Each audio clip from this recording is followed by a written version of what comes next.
어? 어머니, 왜 우리 집에 들어와 계세요? 어머니, 지금 제 집에서 뭐 하시는 거예요? 뭐 하긴. 내가 챙길 자격 없는 거 챙기고 있지. 노트북이랑 폐물 훔치는 게 당당한 짓이에요. 뭔 훔쳐? 다 내 아들 거야. 아들이 죽은 지 1년밖에 안 됐어요. 그 보험금도 다 가져가셨잖아요.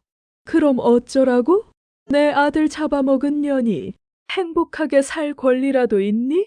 안녕하세요. 저는 올해 34입니다.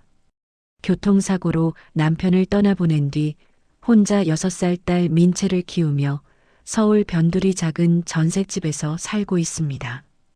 음식점에서 하루 종일 서서 일하고 밤에는 아이 숙제를 봐주며 하루를 마무리하는 평범한 엄마입니다. 특별한 삶도 아니고 특별한 이야기를 할 줄 아는 사람도 아닙니다. 그저 매일 같은 하루를 버티며 살아가는 사람일 뿐입니다. 그런 제 인생을 완전히 바꿔놓은 그날 밤 이야기를 지금부터 꺼내보려 합니다. 그날 밤도 여느 때와 다를 바 없었습니다. 민채를 재우고 설거지를 마친 뒤 불을 끄고 누웠습니다. 밖에서는 가을비가 조용히 내리고 있었고 창문을 두드리는 빗소리가 제법 또렷했습니다. 새벽으로 넘어가면서 빗소리가 더 굵어졌습니다. 그 소리를 들으며 저는 잠에 빠져들고 있었습니다. 그때였습니다. 휴대폰 화면이 갑자기 방안을 환히 밝히며 울렸습니다. 새벽 3시 47분. 몸이 본능처럼 먼저 반응해 깜짝 놀라 일어나 보니 화면에 낯선 알림 하나가 떠 있었습니다. 침입 감지. 순간 머리가 얼어붙었습니다. 심장이 갑자기 터질 듯 세차게 뛰었습니다. 손이 떨려 컵을 떨어뜨릴 뻔했습니다. 이웃 동네에 도둑이 들었다는 소식을 들은 뒤 불안한 마음에 석 달 전 설치해 둔 CCTV 알림이었습니다. 도둑일까? 진짜 무언가 잘못된 걸까? 떨리는 손으로 앱을 열었습니다. 로딩이 끝나는 시간이 한없이 길게 느껴졌습니다. 화면이 켜졌을 때 거실 현관 모습이 흑백 화면으로 떠올랐습니다. 그리고 그 자리에 누군가 서 있었습니다. 검은색 무릎 아래 코트 차림의 노인이었습니다. 고개는 약간 숙인 채 도어락 앞으로 다가가더니 자연스럽게 손가락으로 비밀번호를 눌렀습니다. 주저함이 없었습니다. 틀리면 다시 누를 법도 한데 단 한 번에 정확히 문이 열렸습니다. 삽시간도 없이 문이 열리고 그 사람이 집 안으로 들어왔습니다. 저는 숨도 쉬지 못하고 화면만 바라봤습니다. 그 사람이 집 안에서 움직이는 동선은 마치 익숙하다는 듯 정확했습니다. 거실을 가로질러 바로 서랍장이 있는 쪽으로 향했습니다. 두 번째 칸을 열더니 그 안에 숨겨놓은 작은 오칠 보석함을 꺼냈습니다. 화면을 통해서는 내용물이 잘 보이지 않았지만 저는 알고 있었습니다. 결혼 기념일에 남편이 처음 사준 금목걸이, 결혼식 날 귀에 걸었던 진주 귀걸이, 민채 돌잔치 때 맞춘 작은 금반지, 그 모든 것이 청가방 속으로 차례로 들어갔습니다. 하지만 거기서 끝이 아니었습니다. 그 사람은 책상 쪽으로 다가갔습니다. 아이 재우고 밤마다 제가 일하던 책상 위에 있던 노트북을 가방에 넣었습니다. 그 순간 제 마음은 산산이 부서졌습니다. 금전적인 손해보다 기억을 도둑맞는 기분이 훨씬 더 아팠습니다. 모든 물건마다 남편의 흔적이 묻어 있었기 때문입니다. 돌아서 나가려던 그 사람은 현관 앞에서 잠시 멈춰 섰습니다. TV 아래 올려져 있던 가족사진 때문이었습니다. 벚꽃 피던 봄날, 남산에서 찍은 세 가족의 사진, 민채를 어깨에 태운 도윤, 그 옆에서 웃고 있던 저, 사진 앞에서 그 노인의 어깨가 아주 미세하게 한번 떨렸습니다. 잠깐 고개를 돌려 숨을 고르듯 멈춰 섰다가 그대로 등을 돌려나갔습니다. 문이 다시 닫혔습니다. 복도 화면에는 아무도 남아있지 않았습니다. 저는 한 손에 휴대폰을 쥔 채 침대 끝에 멍하니 앉아 있었습니다. 겹방에서 들려오는 민채의 고른 숨소리만 조용히 들렸습니다. 그제야 머릿속에서 하나의 사실이 번개처럼 스쳤습니다. 그 코트, 낯설지 않다는 걸 깨달은 순간이었습니다. 비 오는 날마다 입던 그 옷, 집안 행사 때 늘 벗어놓던 그 색감, 그리고 저 서랍을 언제나 잘 알고 있던 그 손놀림, 모든 것이 연결됐습니다. 저도 모르게 입에서 말이 흘러나왔습니다. 어머니 왜요? 정숙, 남편 도윤을 키운 사람, 제가 처음 집에 인사 갔을 때 끌어안고 울던 사람, 출산실 앞에서 손을 꼭 붙잡고 기도하던 사람, 그분이었습니다. 믿을 수 없었습니다. 아무리 생각해도 이해가 되지 않았습니다. 왜 하필 이 집에, 왜 하필 이런 방식으로.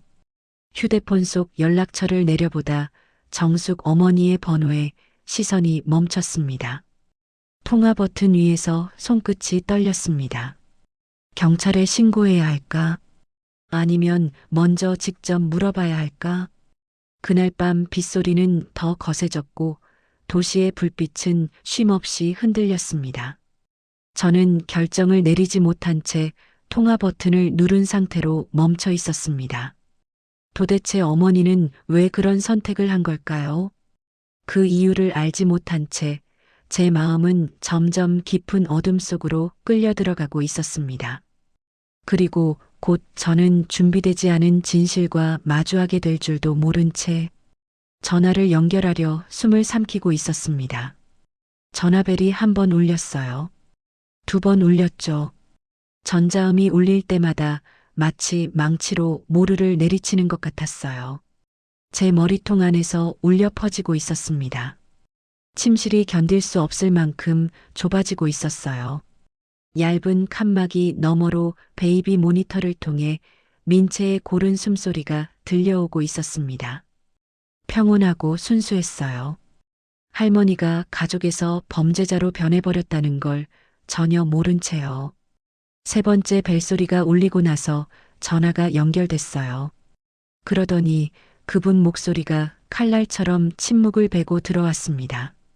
이 시간에 왜 전화야? 정숙 어머니의 말투는 제가 예상했던 게 아니었어요. 당황하는 것도 없었고 변명하는 것도 없었습니다. 대신 날카롭고 사과하지 않는 목소리가 들려왔어요. 어머니, 지금 뭐 하시는 거예요? 왜 제 집에 침입하셨어요? 제 목소리가 어딘가에서 갈라지고 있었어요. 화와 믿을 수 없다는 감정 사이 어디쯤에서요.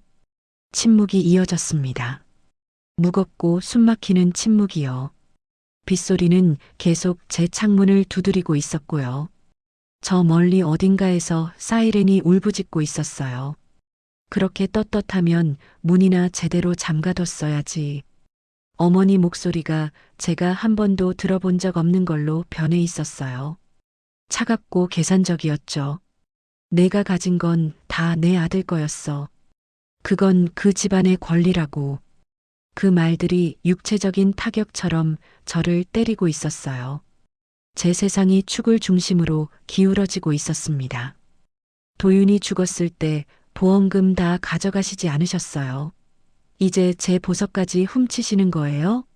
남편이 세상 떠난 지 겨우 1년밖에 안 됐는데요. 제 목소리가 높아지고 있었어요. 마지막 단어에서 갈라지면서요.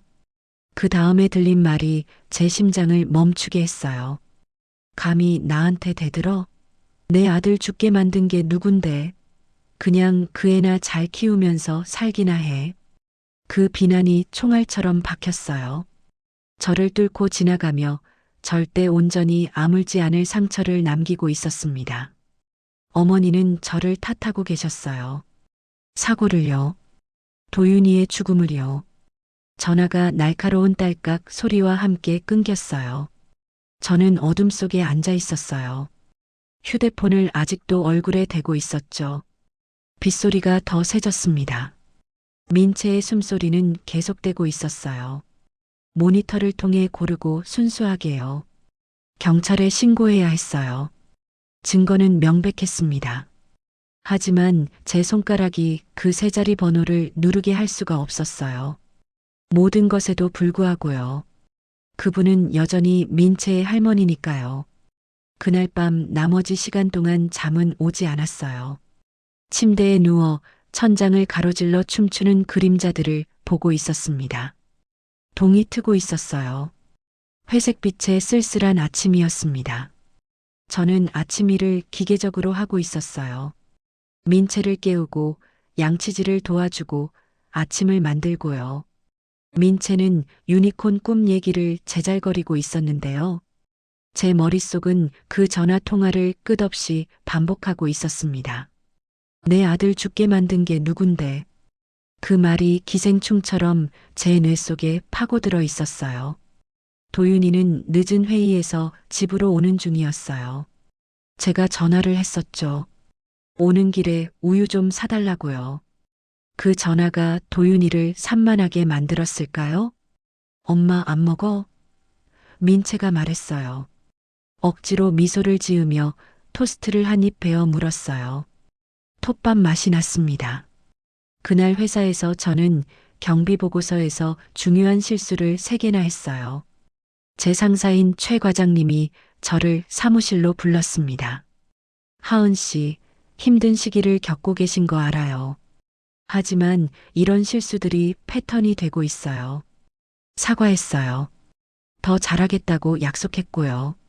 하지만 그 말들이 공허하게 느껴졌습니다. 그날 저녁 집에 돌아왔을 때 열쇠를 자물쇠에 돌리는 순간 알았어요. 뭔가 잘못됐다는 걸요. 공기가 달랐어요. 민채의 장난감 상자가 뒤집어져 있었어요. 제일 좋아하는 토끼 인형이 없어져 있었습니다.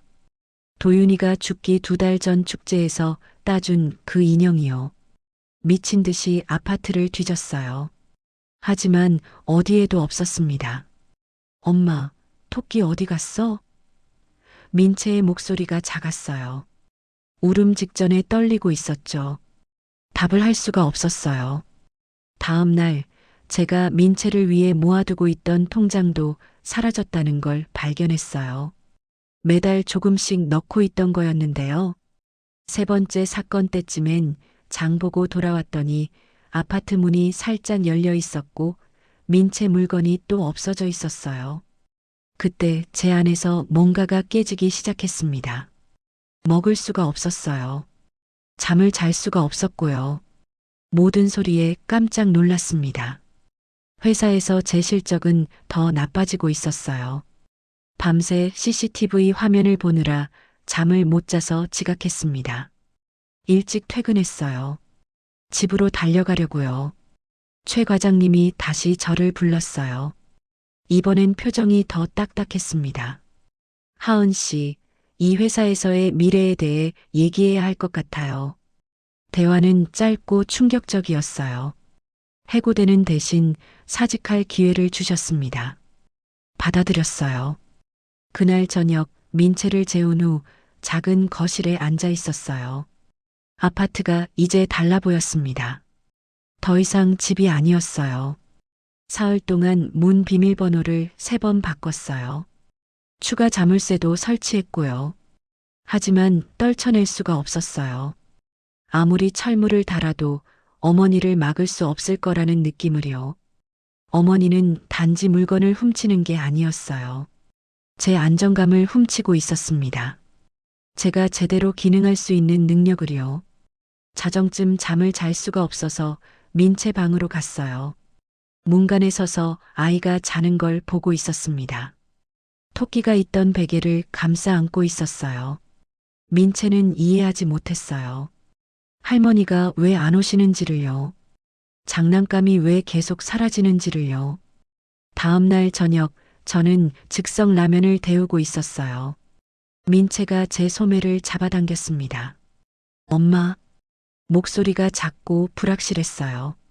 무릎을 굽혀 아이 눈높이에 맞췄습니다. 할머니는 왜 우리한테 화내? 아이의 눈이요. 도윤이의 눈이었어요. 민채는 뭔가 잘못됐다는 걸 알고 있었습니다. 입을 열어 위로가 되는 거짓말을 하려 했어요. 하지만 말이 나오지 않았습니다. 대신 할 수 있는 유일한 일을 했어요. 민채를 제 품에 안았습니다. 괜찮아, 아가. 속삭였어요. 우리 둘 다 그게 사실이 아니란 걸 알면서도요. 다 괜찮을 거야. 민채가 작은 팔로 제 목을 감싸고 붙잡고 있었어요. 우리는 그렇게 있었습니다. 침범당한 우리 집 한복판에서 서로를 붙잡고요. 얼마나 더 이걸 견딜 수 있을지 모르겠어요. 매일이 마치 심연 위로 줄타기를 하는 것 같았습니다. 하지만 가장 무서운 건 도둑질 자체가 아니었어요. 점점 커지는 깨달음이었습니다. 제가 알고 있다고 생각했던 그 여자가 실제로는 애초에 존재하지 않았거나요. 아니면 슬픔과 분노에 의해 자기 가족을 파괴할 수 있는 누군가로 변해버렸다는 거요. 그리고 저는 그분을 어떻게 막아야 할지 전혀 몰랐습니다. 2주 동안 포위된 것처럼 살아왔어요. 그 시간이 저를 알아볼 수 없는 사람으로 바꿔놓았습니다. 예전엔 꽤 자신감 있게 살았었는데요. 이제는 그림자만 봐도 깜짝 놀라는 사람이 됐어요. 문 자물쇠를 5번, 6번씩 확인하고 나서야 겨우 자리를 뜰 수 있는 그런 사람이요. 오늘 저는 행동에 나섰어요. 자물쇠 수리공이 1시간 전에 떠났습니다. 새 자물쇠는 디지털이에요. 생체 인식 방식이라서 제 지문이 있어야 열립니다. 보조 데드볼트도 설치했어요. 보안 회사에서 카메라 2대를 추가로 달아줬고요. 아파트가 이제 작은 요새처럼 보였어요. 적을 막기 위한 방어물로 가득했죠. 그 적이 제 딸의 피를 나눈 사람이라는 게 문제였지만요. 저녁 8시 47분이었어요. 저는 민채 침대 가장자리에 앉아 있었습니다. 아이가 제일 좋아하는 토끼 이야기를 읽어주고 있었어요. 민채는 분홍색 잠옷을 입고 있었습니다. 제 목소리는 안정적이었어요. 하지만 제 마음은 다른 곳에 있었습니다. 듣고 있었어요. 항상 듣고 있었죠. 있으면 안 되는 소리를요. 이야기가 클라이맥스에 다다르고 있었어요. 바로 그때였습니다. 쾅! 쾅! 쾅! 소리가 아파트를 가로질러 폭발했어요. 총소리처럼요. 너무 갑작스럽고 격렬해서 책이 제 손에서 날아갔습니다. 민채 얼굴이 일그러지더니 비명을 지르기 시작했어요. 아이가 저한테 몸을 날렸어요. 작은 팔이 제 목을 필사적인 힘으로 감싸고 있었습니다. 쾅! 쾅! 쾅! 문이 틀 안에서 흔들리고 있었어요. 누군가 양주먹으로 두드리고 있었습니다. 문 열어. 정숙 어머니 목소리였는데 거의 알아볼 수가 없었어요. 날 것이었고 거칠었고 정상적인 것이라고는 하나도 남아있지 않았습니다. 날 못 들어오게 막을 수 있다고 생각해? 감히 시어머니를 경찰에 신고해? 잠깐만요. 경찰이요? 저는 경찰에 신고 안 했어요. 아직은요. 민채가 제 어깨에 대고 흐느끼고 있었어요. 작은 몸이 너무 세게 떨려서 제 뼛속까지 느껴졌습니다. 아이를 안은 채로 침실문에서 멀어졌어요. 휴대폰은 부엌 조리대에 있었어요. 떨리는 손으로 움켜쥐었습니다. 민채 무게 때문에 움직임이 서툴렀어요. 아이가 지금 울부짖고 있었어요. 쉿, 아가, 쉿. 속삭였어요. 하지만 제 목소리도 너무 떨려서 위로가 되지 않았습니다. 두드리는 소리는 계속됐어요. 끊임없이요. 복도에서 다른 문들이 열리는 소리가 들렸습니다. 이웃들이 나오고 있었어요. 손가락이 휴대폰 화면을 더듬고 있었어요. 111을 누르면서요. 긴급 서비스입니다. 위치가 어디신가요? 도와주세요. 속삭였어요. 시어머니가 제 문을 부수려고 해요. 저한테서 도둑질을 했었고요. 송파구 한빛 아파트 402호예요. 빨리 와주세요. 상담원 목소리는 안정적으로 유지되고 있었어요. 경찰관들이 출동하고 있다고 말해주고 있었습니다. 제발, 우리 그냥 좀 내버려 두세요. 소리쳤어요. 정숙 어머니의 대답은 또 다른 두드림의 연발이었어요. 민채 울음이 이제 딸꾹질 섞인 헐떡임으로 변하고 있었습니다. 시간이 고무줄처럼 늘어났다 줄어들었다 하고 있었어요. 휴대폰을 확인해 보니 전화한 뒤로 겨우 7분밖에 안 지났더군요. 그때 들렸어요. 복도에서 새로운 목소리들이요. 더 낮고 권위 있는 목소리들이요. 두드리는 소리가 멈췄습니다. 부인, 문에서 뒤로 물러나 주셔야겠습니다. 경찰이에요. 감사합니다. 민채를 안고 침실에서 나왔어요. 현관문으로 다가갔습니다. 문구멍으로 보니 경찰관 2명이 정숙 어머니를 양쪽에서 에워싸고 있었어요. 한 명은 뭔가를 살피고 있었습니다. 가방이었어요. 어머니가 들고 있던 청가방이요. 새 자물쇠를 풀면서 손이 떨렸어요. 생체인식 리더가 3번이나 시도해야 제 지문을 인식했습니다. 데드볼트가 무거운 컹 소리를 내며 뒤로 빠졌어요. 문이 열렸습니다. 복도가 무대가 되어 있었어요. 최소 7명이 아파트에서 나와 있었어요. 누군가가 휴대폰으로 모든 걸 찍고 있었습니다. 정숙 어머니는 제가 5년 동안 알았던 그분 같지 않았어요. 머리카락이 얼굴 주변에 흐트러져 있었습니다. 옷은 구겨져 있었고요. 하지만 제 발을 멈추게 한 건 그분 눈이었어요. 야생 동물 같았습니다. 젊은 경찰관이 저를 돌아봤어요. 신고하신 분이세요? 고개를 끄덕였어요. 민채는 제 목에 더 깊이 파고들고 있었습니다. 이건 우리 집안 재산이에요. 정숙 어머니가 소리쳤어요. 목소리가 갈라지면서요. 저 사람은 권리가 없어요. 나이든 여자 경찰관이 부드럽게 정숙 어머니 손에서 가방을 가져갔습니다. 부인, 경찰서로 함께 가셔야겠습니다. 여자 경찰관이 말했어요. 당신들은 몰라요. 정숙 어머니 목소리가 절박하게 떨어졌어요. 저 여자가 내 아들한테서 훔치고 있어요. 죽은 내 아들한테서요.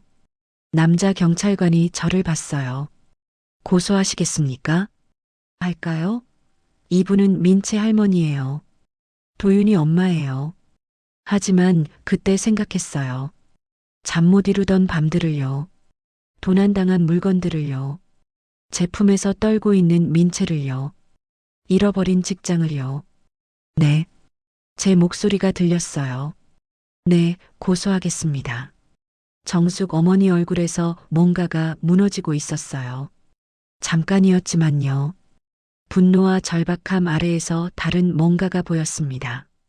슬픔일 수도 있었고요. 두려움일 수도 있었어요. 경찰관들이 어머니를 엘리베이터 쪽으로 호위하고 있었어요. 어머니는 이제 저항하지 않았어요. 엘리베이터 앞에서 뒤돌아 저를 봤어요. 복도 길이만큼 떨어진 거리에서 우리 눈이 마주쳤습니다. 그 시선 속에서 본 것이 저를 괴롭힐 거예요. 분노가 아니었어요. 증오도 아니었고요. 훨씬 더 복잡한 뭔가였어요. 거의 후회처럼 보이는 뭔가요. 그러더니 엘리베이터 문이 닫혔어요. 어머니는 사라졌습니다. 이웃들이 흩어지기 시작했어요. 아파트 안으로 들어갔습니다. 문을 닫았어요. 모든 자물쇠를 잠갔습니다. 민채는 아직도 울고 있었어요. 현관 바로 그 자리, 바닥에 주저앉았어요. 문에 등을 기댄 채로요. 부서진 우리의 평화로운 삶 한복판에서 딸을 안고 있었습니다. 괜찮아. 아이 머리카락에 대고 속삭였어요. 계속 반복하면서요. 괜찮아. 가셨어. 이제 우리 안전해. 하지만 그 말을 하면서도 알고 있었어요. 완전히 사실이 아니라는 걸요. 오늘 밤 뭔가가 돌이킬 수 없이 부서졌어요. 민채는 결국 지쳐서 잠에 빠져들었어요. 제품에 안긴 채로요. 바닥 바로 그 자리에서요. 밖에서는 서울이 끝없는 리듬을 계속하고 있었어요. 하지만 저는 느낌을 떨쳐낼 수가 없었습니다. 이게 끝이 아니라는 느낌을요.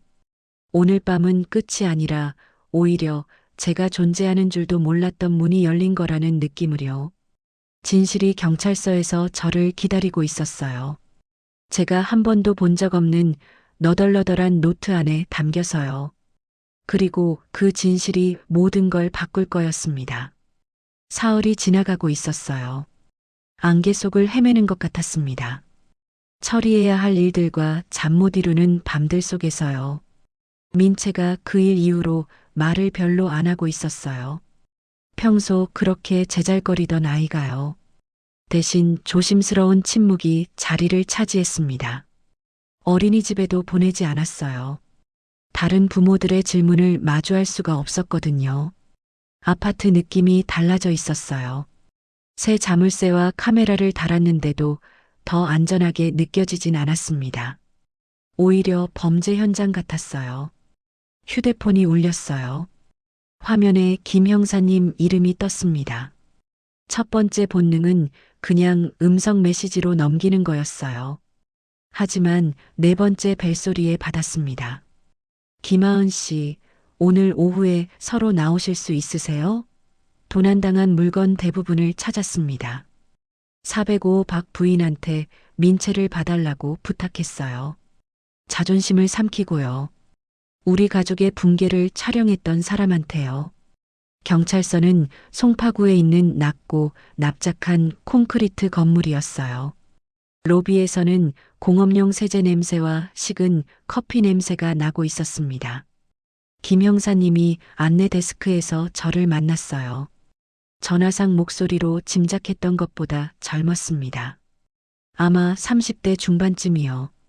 너무 많은 인간의 약점을 봐온 피곤한 눈을 가지고 있었어요. 조사실은 제가 예상한 대로 정확히 삭막했어요. 회색 벽에 바닥에 볼트로 고정된 금속 테이블에요. 앉으세요. 김 형사님이 의자 하나를 가리켰어요. 투명한 플라스틱 증거 봉투를 들고 있었습니다. 앉았어요. 투명한 플라스틱 너머로 익숙한 형태들이 보였어요. 금목걸이가 형광등 불빛을 받아 반짝이고 있었고요.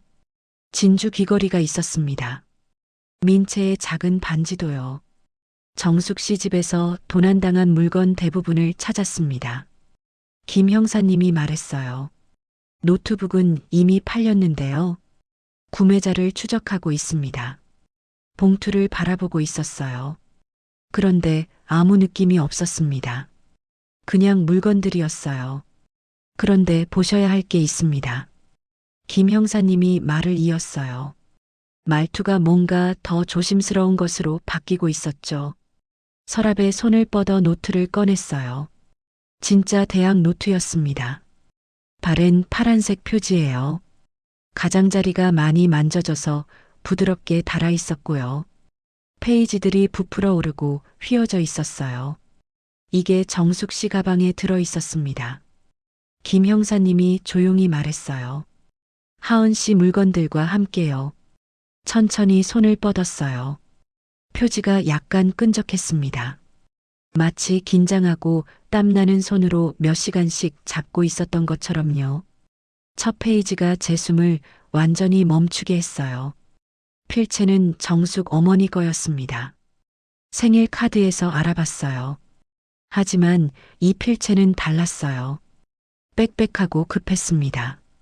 글자들이 종이에 너무 세게 눌려서 손끝으로 느껴지는 홈이 파여 있었어요. 10월 4일 노트북 팔아서 50만 원 입금. 제 노트북이요. 50만 원이요. 10월 12일 돌반지 팔아서 30만 원 충당. 민채 첫 돌 반지요. 10월 19일 식당 설거지 급여 전액 상환. 식당 설거지요? 정숙 어머니가요? 남은 빚 4,800만 원. 4,800만 원이요. 그 숫자가 페이지 위에 폭탄처럼 놓여 있었어요. 이 내역들 아래에 한 줄이 적혀 있었습니다. 며느리는 절대 알면 안 된다. 이게 뭐예요? 제 목소리가 거의 속삭임으로 나왔어요. 김 형사님 표정이 무거웠습니다. 대답하기 전에 복도 밖에서 소란이 일어났어요. 복도에 있는 남자 3명이 보였습니다. 경찰이 아니었어요. 어두운 정장이 너무 비쌌고요. 제일 젊은 사람은 손가락마다 반지를 끼고 있었습니다. 제일 나이 든 사람은 관자놀이에서 턱까지 흉터가 나 있었어요. 저 남자들이 하은 씨 아파트로 가려던 중이었습니다. 김 형사님이 말했어요. 사채업자들입니다. 돌아가신 남편분이 그들한테 상당한 금액을 빌렸어요. 노트가 제 손가락에서 미끄러졌어요. 금속 테이블에 부딪히며 날카로운 소리를 냈습니다. 그럴 리 없어요. 제가 말하는 게 들렸어요. 도윤이는 빚 얘기를 한 적이 없어요. 김 형사님이 제 맞은편에 앉았어요. 남편분이 사채로 8천만 원 넘게 빌리셨어요. 사업이 실패했습니다. 사고 나기 2년 전에요. 아무한테도 말하지 않으셨어요. 어머니한테도 하은 씨한테도요. 8천만 원이요. 그 숫자가 너무 커서 의미를 잃고 있었어요. 제 마음이 결혼 생활을 거슬러 올라가며 달리고 있었어요. 제가 놓친 신호를 찾으면서요. 사업이요. 네, 어려움을 겪고 있다고 말했었죠. 하지만 일시적인 거라고 들리게 만들었었어요. 계속 웃고 있었어요. 민채한테 작은 선물을 사들고 집에 왔었고요. 그게 다 연기였던 건가요? 하지만 보험금이요. 말했어요. 정숙 어머니가 생명보험금을 받으셨잖아요. 보험회사가 대부분의 청구를 거부했습니다. 김 형사님이 부드럽게 끼어들었어요. 정숙 씨는 보험 금액의 일부만 받으셨습니다. 아마 이 300만 원 정도요. 남편분이 빌린 걸 갚기엔 턱없이 부족했죠. 방이 살짝 기울었어요. 테이블 가장자리를 움켜쥐어 저를 고정시켰습니다. 그러니까 정숙 어머니가 저한테 와서 보험금을 받았다고 말했을 때 거짓말하신 겁니다. 김 형사님이 확인해 줬어요. 하은 씨가 더 조사하지 못하게요. 진실로부터 하은 씨를 보호하려고 하신 거죠. 노트가 테이블 위에 놓여 있었어요. 떨리는 손으로 다시 여러 내역들을 넘기기 시작했습니다. 10월 23일 편의점 야간 근무 18만 원. 10월 30일 결혼반지 팔아서 80만 원. 결혼반지요. 40년 동안 끼고 계셨던 거요. 11월 5일 사무실 건물 청소 20만 원. 11월 28일 하은이 금목걸이 45만 원. 여기 있네요. 제 물건이 처음 나오는 내역이요. 12월 2일 하은이 귀걸이 35만 원. 12월 8일 하은이 노트북 50만 원. 각 내역 여백에 똑같은 되풀이가 적혀 있었어요. 그들이 그녀를 찾기 전에 갚아야 한다. 민채를 해치기 전에 갚아야 한다. 눈물이 눈에 차오르면서 시야가 흐려지고 있었어요. 하지만 읽는 걸 멈출 수가 없었습니다. 마지막 내역들이 가장 가슴 아팠어요. 12월 15일 설거지, 이번 주 세 번째 2교대 근무 22만 원. 12월 17일 민채 장난감들 8만 원. 12월 20일 이자가 내가 일하는 것보다 빨리 불어난다. 하은이한테 찾아가겠다고 협박하고 있다. 시간이 없다. 팔 게 없다. 힘이 없다. 노트는 거기서 끝나고 있었어요. 남은 페이지들은 비어 있었습니다. 김 형사님을 올려다봤어요. 어머니는 하은 씨를 구하려고 하셨던 겁니다. 형사님이 간단히 말했어요. 문 너머로 저 남자들 소리가 아직도 들렸어요. 돈을 받으러 온 거예요. 그리고 정숙 어머니는 그들과 우리 사이에 서 계셨던 거예요. 며느리와의 관계를 희생하고요. 유일한 손녀와의 연결을요. 명예를요. 건강을요. 모든 걸 희생하면서요. 제가 우리를 파괴하고 있다고 생각했던 그분이 사실은 우리의 완전한 파멸을 막고 있는 유일한 것이었어요. 노트가 테이블 위에 펼쳐져 있었습니다. 너무나 절박해서 증오로 위장한 사랑의 증거로 덮여 있었어요. 그런데 저는 어머니를 경찰에 신고했어요. 고소했습니다. 수갑이 채워져 끌려가는 걸 지켜봤어요. 어디 계세요? 이제 얼굴을 타고 흐르는 눈물을 통해 간신히 물었어요. 정숙 어머니는 지금 어디 계세요? 유치장에 계십니다. 하은 씨. 어머니를 봐야 했어요. 이해해야 했습니다. 알아야 했어요. 제가 믿었던 모든 게 어떻게 이렇게 완전히 틀릴 수 있었는지를요. 김 형사님이 의자에 등을 기대고 있었어요. 저는 그분의 전문적인 태도가 뭔가 더 인간적인 것으로 부드러워지는 걸 보고 있었습니다. 머리 위에 형광등이 눈 밑에 그림자를 드리우고 있었어요. 더 늙어 보이게, 더 지쳐 보이게 만들고 있었죠. 남편분이 돌아가신 후에 이 사채업자들이 정숙 씨한테 연락했어요. 형사님이 말을 시작했습니다. 목소리가 더 부드러운 톤으로 낮아지고 있었어요. 한국법에 따르면요, 가족이 재산과 함께 빚도 상속받을 수 있습니다. 이 사채업자들이 악용하는 법적 회색지대죠. 형사님을 바라보고 있었어요. 빚을 상속받다니요. 그 말 자체가 터무니없게 들렸습니다. 시어머니께서 선택을 하셨습니다. 김 형사님이 말을 이어갔어요. 황갈색 폴더를 꺼내고 있었죠. 이 남자들이 정숙 씨한테 와서 남편분 대출금 상환을 요구했을 때요. 정숙 씨가 자기가 전부 다 갚겠다고 했어요. 빚 전체를 자기 책임이라고 주장하신 겁니다. 하은 씨와 민채를 안전하게 지키기 위해서요. 그 말들이 들리긴 했지만 완전히 들어오지는 않았어요. 정숙 어머니가요. 제가 생각하기에 탐욕 때문에 저한테서 훔친 거라고 생각했던 그분이요. 사실은 우리와 손가락을 쉽게 부러뜨리는 남자들 사이에 완충 장치를 만들고 계셨던 거예요. 어머니는 하은 씨가 알기를 원치 않으셨어요. 김 형사님이 말했습니다. 만약 하은 씨가 그 빚을 알게 되면요, 법적으로 상속을 포기할 거라고 두려워하셨던 겁니다. 한국법으로는 그럴 권리가 있어요. 빚을 물려받지 않기 위해 상속을 거부할 수 있습니다. 황갈색 폴더를 열었어요. 더 많은 서류들이 보였습니다. 하지만 상속 포기가 간단한 절차는 아닙니다. 형사님이 말을 이어갔어요. 선택적이지 않아요. 빚만 거부하고 재산은 유지할 수가 없어요. 포기하면 모든 걸 포기하는 겁니다. 남편분 가족으로서의 모든 지원을요. 미래의 모든 혜택을요. 따님도 아버지 혈통에 대한 법적 권리를 잃게 됩니다. 그 의미들이 도미노처럼 제 머릿속에서 쓰러지고 있었어요. 민채의 정체성이요. 가족관계 등록부에서의 위치가요. 언젠가 받을 상속권이요. 제가 빚을 피하기 위해 상속을 포기했다면 그 모든 게 끊겼을 거예요. 시어머니께서는 이걸 이해하고 계셨어요. 김 형사님이 조용히 말했습니다. 하은 씨와 따님의 권리를 지키고 싶으셨던 거예요.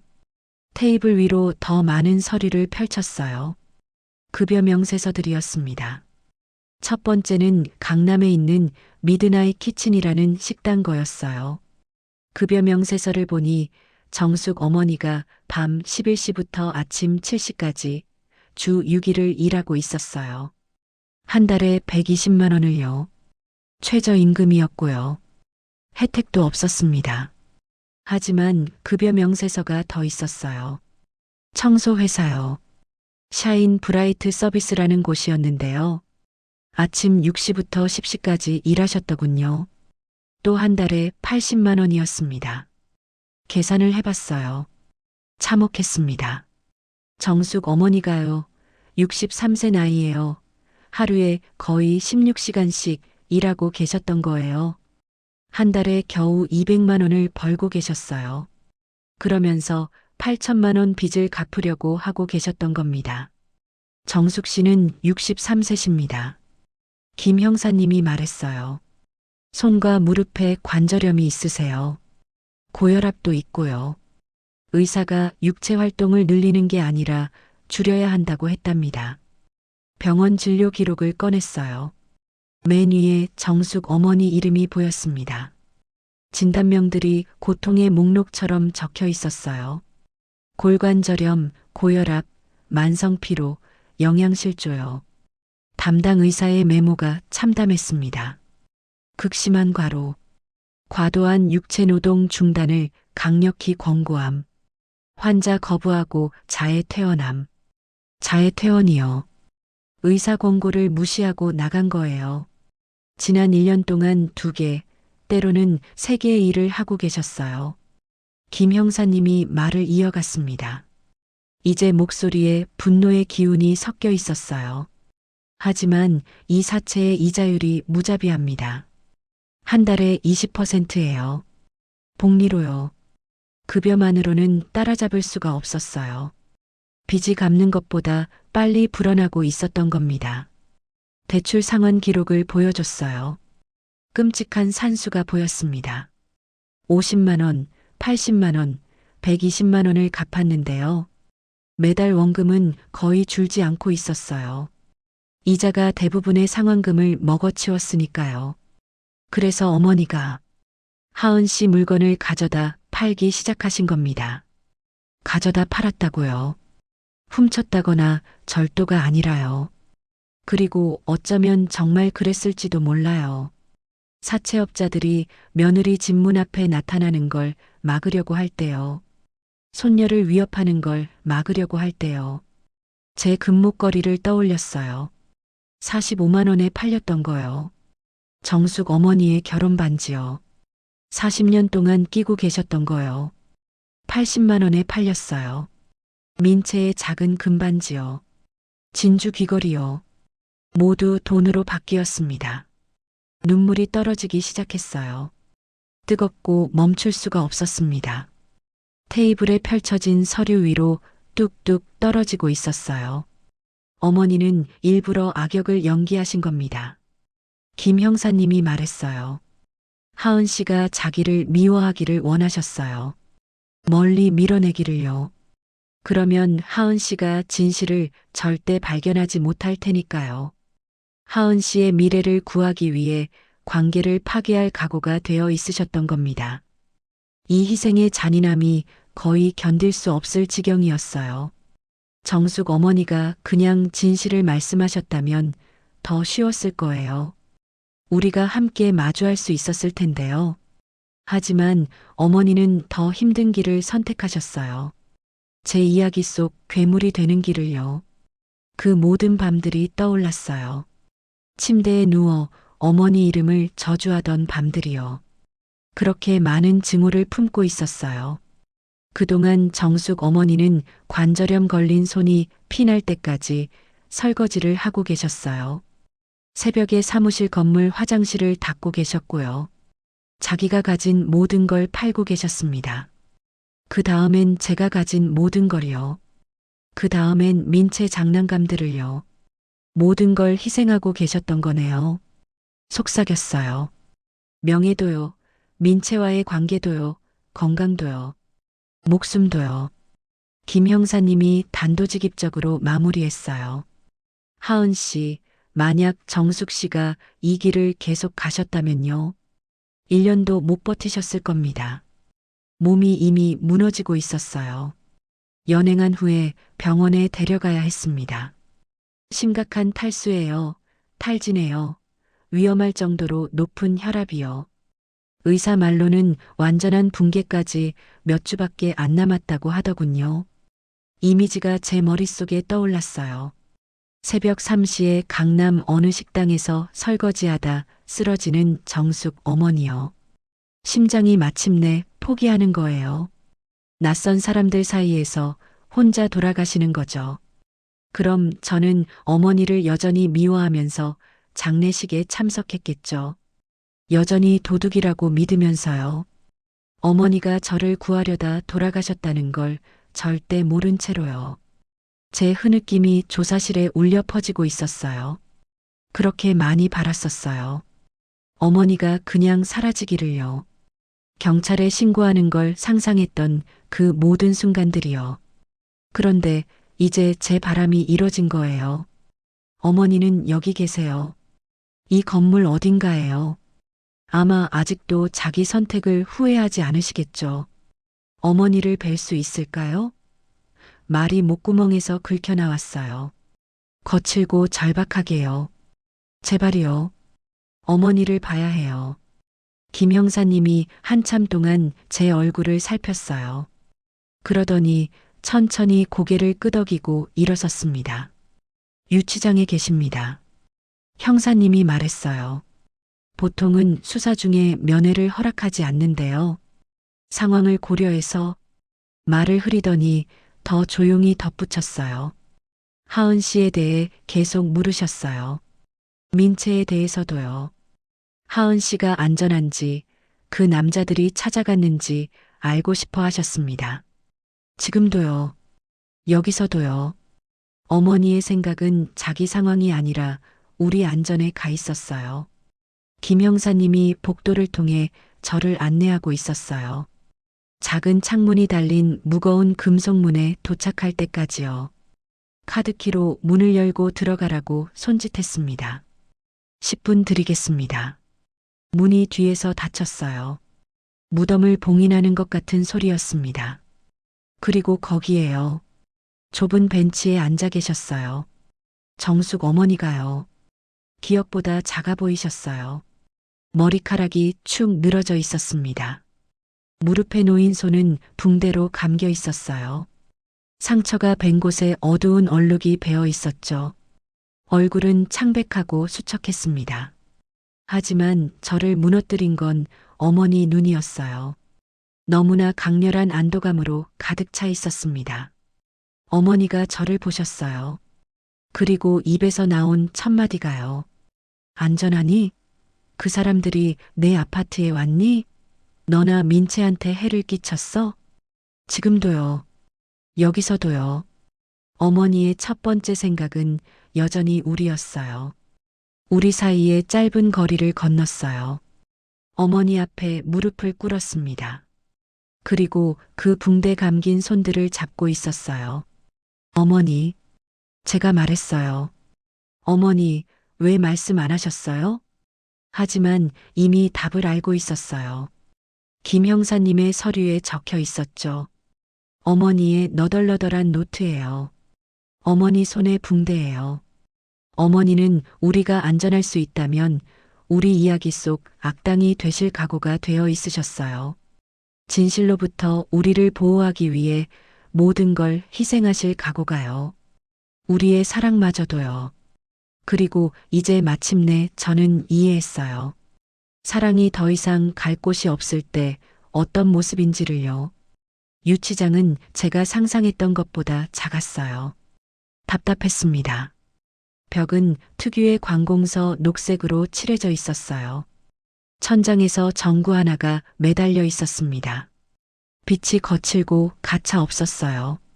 정숙 어머니가 벽에 고정된 금속 벤치에 웅크리고 앉아 계셨어요. 거의 알아볼 수 없었습니다. 항상 그렇게 꼿꼿한 자존심으로 자세를 유지하시던 분이요. 이제 작아 보이셨어요. 마치 여러 번 구겨졌다 펴진 종이처럼요. 손이 무릎 위에 놓여 있었어요. 붕대로 감겨 있었습니다. 하얀 거지에 상처에서 배어나온 얼룩이 져 있었죠. 이 손들이요. 예전에 정성스러운 명절 음식을 만들던 손이요. 민채 머리를 끈기 있게 따아주던 손이요. 이제 망가져 있었습니다. 어머니, 그 말이 깨진 채로 나왔어요. 제 목소리에 어머니 머리가 확 올라갔어요. 잠깐 동안 뭔가가 얼굴을 스쳐 지나갔습니다. 안도나 기쁨이 아니었어요. 두려움이었죠. 어머니는 저를 무서워하고 계셨어요. 우리 사이에 작은 공간을 건넜어요. 차가운 콘크리트 바닥에 무릎을 꿇었습니다. 어머니가 손을 빼기 전에 그 붕대 감긴 손들을 잡았어요. 어머니가 뒤로 빼려고 했어요. 하지만 저는 꽉 잡고 있었습니다. 애야, 나 만지지 마. 어머니 목소리가 거칠었어요. 나는 자격이 없어. 자기 며느리한테서 훔치는 게 무슨 괴물이야? 잘못된 거 알았어. 벌 받아야 하는 거 알았고. 말들이 쏟아져 나오고 있었어요. 어머니 눈은 제 눈을 만나지 않았습니다. 하지만 어떻게든 너희를 구해야 했어. 이제 어머니 목소리가 갈라지고 있었어요. 그 사람들이 너와 민채한테 오는 걸 그냥 둘 수 없었어. 내 아들의 실수가 딸의 미래를 망치게 둘 수 없었고, 눈물이 어머니의 주름진 얼굴을 타고 흘러내리고 있었어요. 도윤이가 죽은 뒤 1년 동안 10년은 늙으신 것 같았어요. 그런데 저는 이제야 알아챘습니다. 어머니를 적으로만 보느라 너무 바빴거든요. 내가 나를 충분히 미워하면 멀리 있을 줄 알았어. 어머니가 말을 이어갔어요. 그럼 너는 안전할 테니까. 내가 정상적으로 살 수만 있다면 내 미움을 견딜 수 있었어. 민채가 그 사람들 없이 잘할 수만 있다면요. 아버지 빚을 물려받지 않을 수만 있다면요. 이게 이 모든 일의 본질이었어요. 단지 우리를 빚으로부터 지키는 게 아니라요. 도윤이의 기억을 그의 실패의 진실로부터 지키는 거였어요. 어머니는 민채가 아버지를 좋은 사람으로 기억하기를 원하셨던 거예요. 말을 할 수가 없었어요. 목구멍이 닫혀 있었습니다. 그래서 할 수 있는 유일한 일을 했어요. 정숙 어머니를 제 품으로 끌어당겼습니다. 어머니의 마른 어깨를 감싸 안고요. 우리 둘이 함께 흐느끼며 그렇게 있었어요. 어머니 몸이 처음엔 굳어 있었어요. 하지만 천천히 부드러워졌습니다. 팔이 올라와 제 등을 필사적인 힘으로 붙잡고 있었어요. 우리는 이 끔찍한 방의 차가운 바닥에 함께 무릎을 꿇고 있었습니다.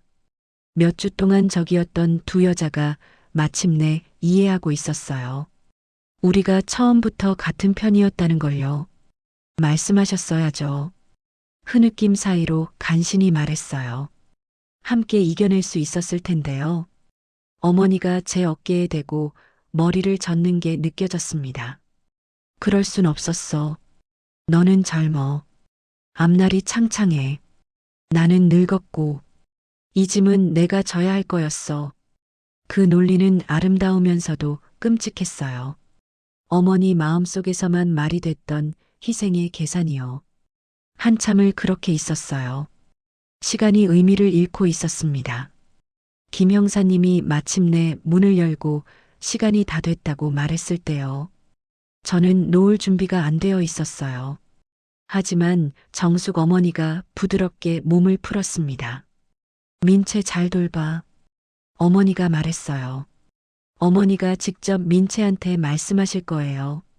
단호하게 말했습니다. 집에 오시면요. 마이너스. 3주가 지났어요. 아파트 느낌이 달라져 있었습니다. 햇빛이 창문을 통해 쏟아지고 있었어요. 몇 달 만에 처음으로 진짜로 열어둔 창문이요. 공기에서 된장찌개 냄새가 나고 있었습니다. 정숙 어머니 레시피였어요. 세 사람이 작은 식탁 주위에 앉아 있었어요. 식탁에는 짝이 안 맞는 그릇들이 놓여 있었습니다. 그 불완전함에 뭔가 완벽한 게 있었어요. 정숙 어머니가 제 맞은편에 앉아 계셨어요. 여전히 너무 말랐고요. 여전히 겪은 일의 흔적이 남아 있었지만요. 천천히 회복하고 계셨습니다. 이제 손의 붕대는 풀렸어요. 절대 완전히 사라지지 않을 흉터가 드러나 있었죠. 어머니는 우리와 함께 살고 계셨어요. 민채가 물었거든요.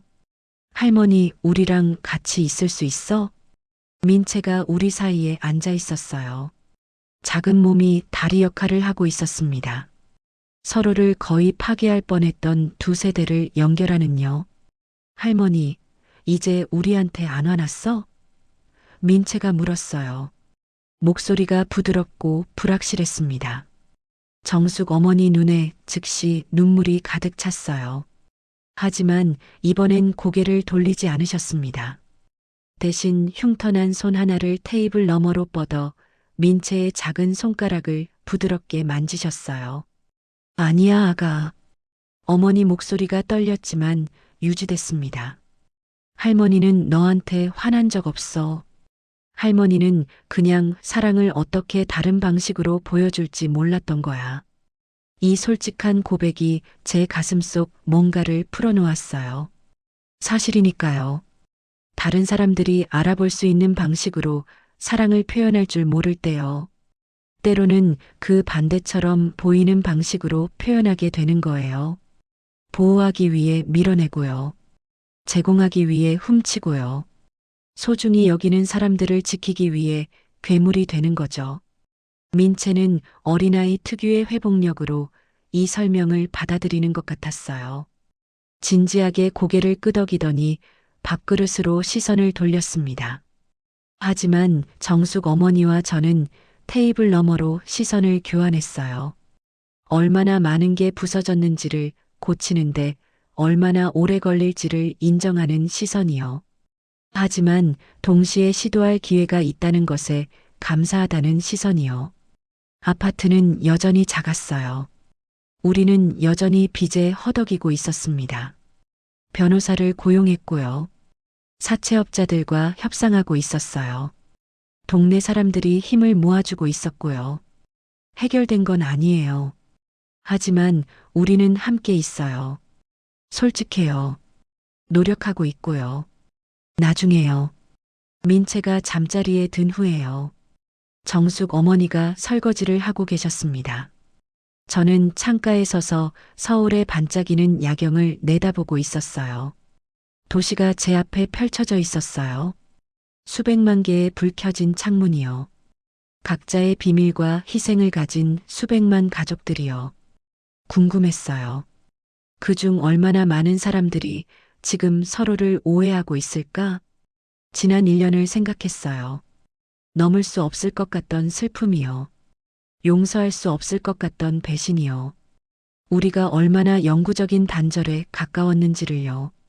정숙 어머니가 혼자 죽으시고 저는 왜 그러셨는지 절대 모르는 채로 이 이야기가 얼마나 쉽게 끝날 수 있었는지를요.